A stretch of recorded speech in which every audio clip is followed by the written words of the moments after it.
Попишувачите ниту ќе се тестираат, а ниту вакцинираат, но ќе влегуваат во десетина домакинства дневно, во време кога бројките на ново заразени се огромни. Во Македонија има полициски час. Оти состојбата со COVID-19 се влошува, но кога станува збор за одржување на пописот, таа е стабилна, оти имало протоколи. Единствен начин пописот да се одложи, како што кажа директорот на статистика Симовски, е доколку Комисијата за заразни болести донесе препорака за одложување на статистичката операција. Но првиот човек на комисијата Караджовски вели дека тие не носат таква одлука, туку други институции. Комисијата направи предлог протокол и тој протокол го дадовме до Министерство за здравство и до Државниот завод за статистика. Понатака, дали ќе се одржува пописот или не, на кој начин ќе се одржува, е политичка одлука. Делот на стручната одлука ние го кажавме во нашиот предлог протокол. Покрај здравствените ризици, се погласни за предупредувањата дека и законското решение за пребројување на населението не е добро и е без консензус.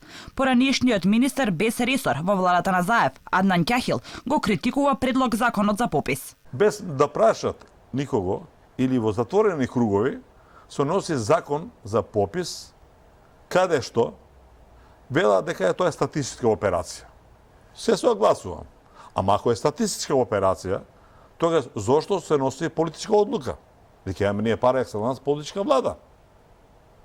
Ако е тоа статистичка операција, оставите на статистика да одлучи кога ќе направи пописот и да не се мешаме ние. И аналитичарот Владимир Божиновски вели дека пописот во време на пандемија е нелогичен. Прашува зошто упорно се турка, кога уште од старт е проблематизиран.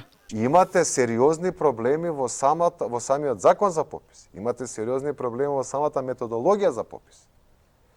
Значи имате сериозни проблеми во начинот на кој што тој попис треба да се, кој што е сосема надвор од сите правила кои што ги има Евростат. Без разлика дали им кажат Евростат, добре, терете се, нема везе или како. Значи ако ги видите како се попишуваат државите на ЕУ со оваа бурлеска од попис, едно со друга врска нема. Божиновски предупредува, ако резултатите на пописот се над 1.750.000 луѓе во Македонија, тоа значи дека пописот е фалсификат.